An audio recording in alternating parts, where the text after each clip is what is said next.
Media ప్రతినిధులపై సినీ నటుడు మోహన్ బాబు దాడి చేయడాన్ని ఖండిస్తూ కొత్తగూడెం జర్నలిస్టులు ముక్త కంఠంతో ఖండించారు. నల్ల బ్యాడ్జీలు ధరించి కొత్తగూడెం బస్టాండ్ సెంటర్లోని అమరవీరుల స్తూపం వరకు ర్యాలీ నిర్వహించిన అనంతరం మోహన్ బాబుకు వ్యతిరేకంగా నినాదాలు చేశారు. ఈ సందర్భంగా జర్నలిస్టు సంఘ నాయకులు మాట్లాడుతూ ప్రజలకు, ప్రభుత్వాలకు మధ్య వారధిగా ఉన్న మీడియాపై సమాజంలో పలుకుబడి ఉన్న మోహన్ బాబు లాంటి వ్యక్తులు మీడియాపై భౌతిక దాడులకు పాల్పడడం సరైంది కాదన్నారు.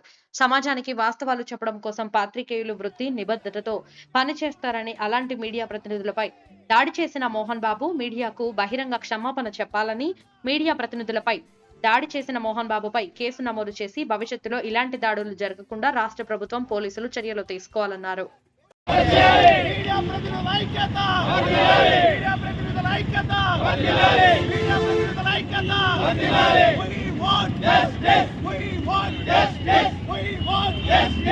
ఈనాడు మన మీడియా మిత్రుల మీద రాష్ట్రంలో ఎక్కడో ఒకసారి తరచూ దాడులు జరుగుతూనే ఉన్నాయి.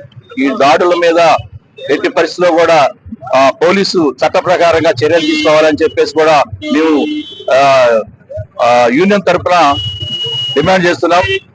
హైదరాబాద్ లో నిన్న మోహన్ బాబు కుటుంబ గొడవల నేపథ్యంలో కవరేజ్కి వెళ్ళినటువంటి మన మీడియా మిత్రుల బృందాల మీద మోహన్ బాబే స్వయంగా వచ్చి దాడి చేయడం అనేది గర్హించనీయం. ఇది ఎట్టి పరిస్థితుల్లో కూడా ఈ క్రిమినల్ కేసు బుక్ చేసి తక్షణమే ఆయన పైన చర్యలు తీసుకోవాలని చెప్పి కూడా మేము యూనియన్ తరఫున డిమాండ్ చేస్తున్నాం. కాబట్టి ప్రజాస్వామ్యంలో పత్రికలకు, మీడియా వారికి తగిన రక్షణ కోసం ప్రత్యేక చట్టాన్ని కూడా ప్రభుత్వం తీసుకురావాలని కూడా నేను డిమాండ్ చేస్తున్నాను. ఎట్టి పరిస్థితుల్లో కూడా ఇలాంటి వాటిలో ప్రభుత్వం అనాలోచిత వైఖరిని పక్కన పెట్టాల్సిందే. ఎవరెంతటి వారైనా సరే మీడియా అనేది ఒక పిల్లరు, ఫోర్త్ పిల్లర్ లాంటిది రాష్ట్రంలో. ఇలాంటి పరిస్థితుల్లో మనకి రక్షణ కల్పించాల్సిన బాధ్యత కూడా ప్రభుత్వం పైన ఉంది. కాబట్టి మన కవరేజీలకు వెళ్ళినప్పుడు కానీ, సమస్యలను ప్రతిబింబించినప్పుడు కానీ, ప్రజల యొక్క సమస్యలని వెలుగెత్తి చాటించినప్పుడు కానీ మనకు తరచూ మీడియా పైన తరచూ దాడులు జరుగుతున్నాయి. ఇలాంటి దాడులను మనం యూనియన్ పార్టీలకు, యూనియన్లకు అతీతంగా ఐక్యంగా కలిసి పోరాడాల్సిన అవసరం ఎంతే ఉంది. రాష్ట్ర వ్యాప్తంగా ప్రతి జిల్లాలో ఎక్కడో ఒక చాట మీడియా పైన ప్రతిరోజు నిత్యం దాడులు జరుగుతున్నాయి, చంపడాలు జరుగుతున్నాయి, వారి పైన నిత్యం దాడులు జరుగుతున్నాయి. కష్టించి పనిచేసి వాళ్ళ యొక్క పిల్లలకి, కుటుంబానికి దూరంగా ఉంటూ వాళ్ళ యొక్క అనేక సమస్యలతో కొట్టుమిట్టాడుతూ కవరేజ్ కోసం వెళ్ళినటువంటి ప్రతి ఒక్కరికి కూడా ఇప్పుడు ఏదో ఒక రకంగా దాడి జరగడం అనేది చాలా శోచనీయం. ఇలాంటి పరిస్థితులను కూడా మనం తీవ్రంగా ఖండించాల్సిన అవసరం ఉంది. తప్పనిసరిగా నిన్న జరిగినటువంటి సంఘటన మీద ఐక్యంగా రాష్ట్ర వ్యాప్తంగా యూనియన్ల పరంగా కాకుండా జర్నలిస్టులు అందరూ కూడా ఐక్యంగా కలిసి ఉద్యమాలు రాష్ట్ర వ్యాప్తంగా చేస్తున్నారు. కాబట్టి మీడియా పైన దాడి చేసినటువంటి మోహన్ బాబు పైన తక్షణమే చర్యలు తీసుకోవాలని కూడా నేను యూనియన్ తరఫున డిమాండ్ చేస్తున్నాను.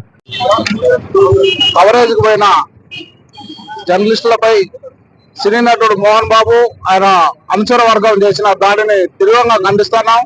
మోహన్ బాబును వెంటనే అరెస్ట్ చేయాలి. ఇలాంటి సంఘటనలు జరగకుండా ప్రభుత్వం కట్టుదిట్టమైన చర్యలు చేపట్టాలి.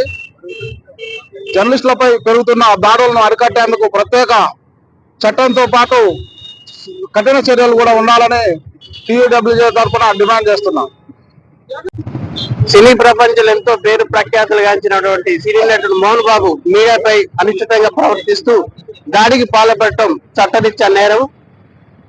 విలేకరుల మీద జరుగుతున్న దాడిని అందరూ ఐక్యంగా సంఘటితంగా పోరాటం చేసి అతనికి శిక్ష పడేలా అందరూ సహకరించాలని కోరుతున్నాం. బీజేపీ పక్షాన్ని పూర్తి స్థాయిలో ఖండిస్తున్నాం. దాడులు జరుగుతూ ఉన్నాయి, దీన్ని తీవ్రంగా ఖండిస్తున్నాం. అది మోహన్ బాబు అంటే మామూలు వ్యక్తి కాదు. దాదాపు 50 సంవత్సరాలు సినీ చరిత్రలో ఉన్నటువంటి వ్యక్తి. అతని ఎదుగుదలకు మీడియా కూడా ఎంతో సహకారాలు అందించింది. కానీ ఆయన కుటుంబ వ్యవహారాల్లో జరిగినటువంటి చిన్న విషయాన్ని సంయమనం కోల్పోయి డైరెక్ట్ గా మీడియా మీద దాడి చేయడం అతని వయసుకు, అతనికి అనుభవానికి సరైన పద్ధతి కాదు. వెంటనే అతన్ని శిక్షించి కఠినంగా శిక్షించాలని, మీడియా వారిపై ఇకపై దాడులు జరగకుండా పటిష్టమైన చట్టాలు తీసుకురావాలని చెప్పేసి ప్రభుత్వానికి విన్నవిస్తున్నాం. మోహన్ బాబుని తక్షణమే అరెస్ట్ చేయాలని చెప్పి డిమాండ్ చేస్తున్నాం.